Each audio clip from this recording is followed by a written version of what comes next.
Hi and welcome to my channel. I'm Simon and today I'm here to do a video that I'm hoping that I'm going to do more of in 2021, and that is single book reviews. Now, I'm not going to do them all the time for every book that I read, but I want to do them when I read something really special. And today I have a book for you that is like beyond that special. It is a new, not just favourite book of a year or a decade. I think this is probably one of my new favourite books of all time, along the lines of Hamnet or The Bathrock, which I read last year, and did, I think, a video where I actually did those together, and so I cheated there. Speaking of Hamnet, actually, if I had been allowed, not if I'd been allowed, nobody stopped me, if I'd allowed myself to put books from 2021 that I read onto my best books of the year, this book would have knocked that off the top spot. Before I tell you about it though, I did just want to say, I'm a tease, if that's not what I want to say, although I've now said it, is hello to lots of new followers, which has been subscribers, not followers. I'm not a cult. It's lovely that you've all come here from wherever you have arrived from. Do let me know where you've come from and where you are in the world. I find that really fascinating. I just want to say welcome to the first video,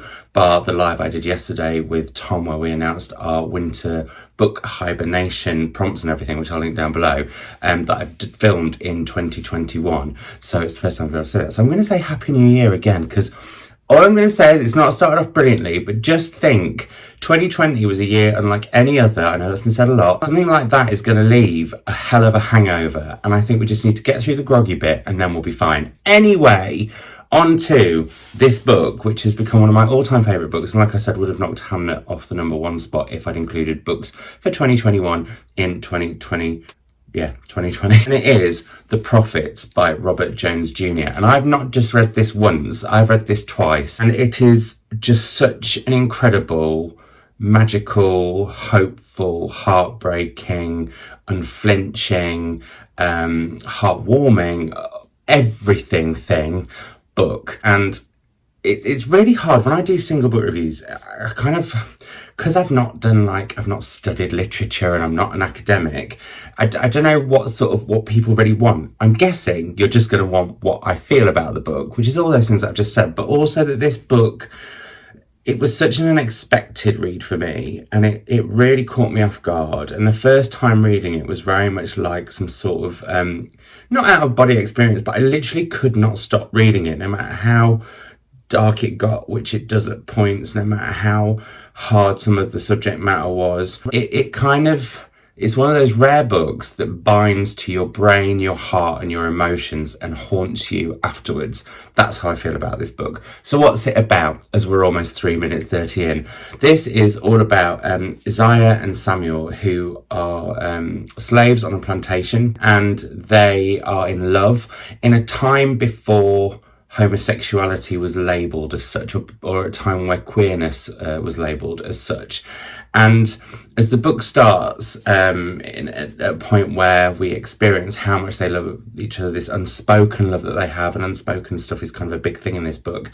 It's so pure and so raw and beautiful, and also at the same time animalistic and natural and all those kind of things. What this book then does, which I think is really incredible, is it spirals out around these two men and goes into the lives of all the other, well, not all the other people, but a lot of other people on the plantation, and how they perceive this relationship. So you have some of the women who know about it, and they are fine with it because to them it's not anything right or wrong, it's just the way these two men are.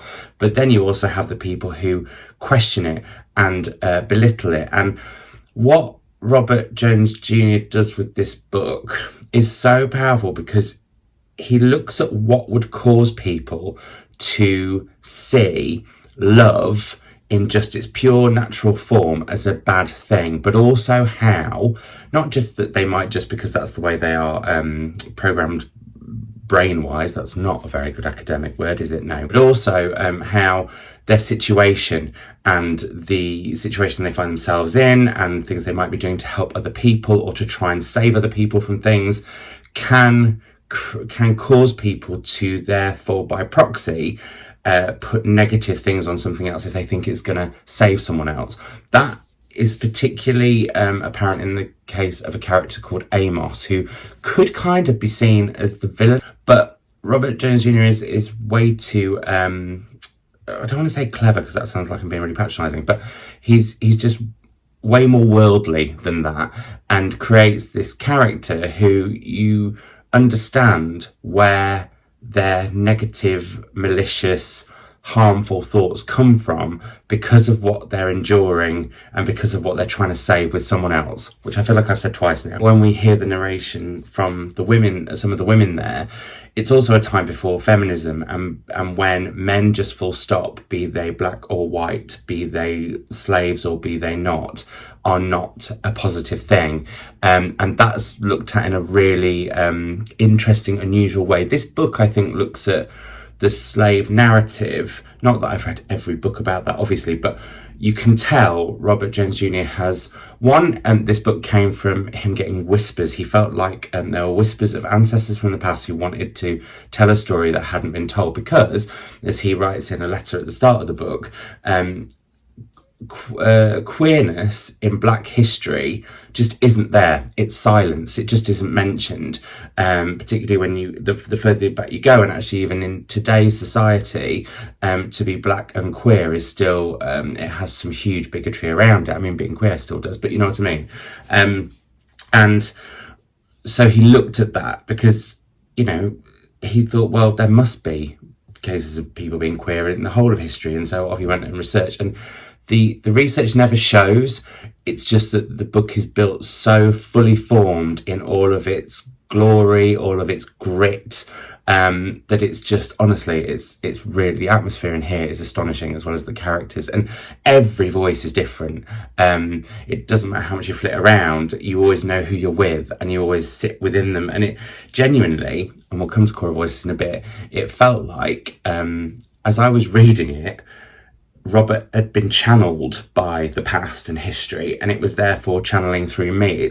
Honestly, it's an experience I've never witnessed before, and it happened the second time I read it, but also the second time I read it, I sort of spotted even more layers to it, like the fact that the plantation is called Empty, and the fact that every single person on that plantation has a part of them that is empty. They are looking for something to fill it or fulfill it. And that's incredible and brilliantly done. The way that actually, at first, in my head, it was all about Isaiah and Samuel, but the second time I read it, there's a myriad of queer characters within this book. The fact that he is unafraid to go into the minds of some of the more, as I would see them now, horrendous people who ran these plantations and the things they did, but does it in a way that I've not seen before with Paul and Ruth, who sort of run it. Well, Ruth's Paul's wife. Ruth is a fascinating character, grimly fascinating, but totally fascinating. So you have that. And like I said, it spirals out this book in this incredible way, so that you see the relationships you see their relationship through their eyes, through everyone else's eyes, how some people question it, and also then how other people questioning it catches on with Isaiah and Samuel, and they start to question it. And it is heartbreaking, I will say. It's heartbreaking, and very much betrayal is at kind of the heart of this book. But it's just constructed in the most beautiful way. And I was going to mention choral voices. There is there's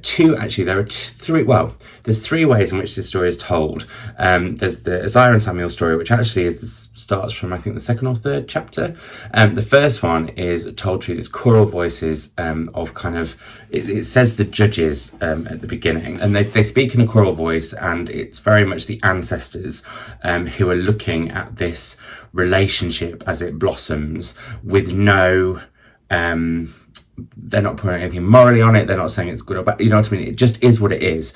And their voice rings throughout. And again, it's like Robert Jones Jr. had this ancestry behind him who are all writing through. And I don't just mean people from that awful period in history. I'm like, even before that, also since.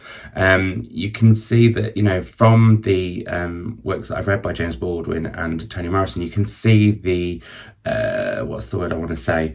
You can see the ripples of their writing rippling through Robert Jones Jr. Not to say that he's mimicking either of them. He's not. He's becoming part of that beautiful yet brutal look at black people's lives historically, but also that then rippling into, and by default being about what's going on now, because we as contemporary readers put those two together.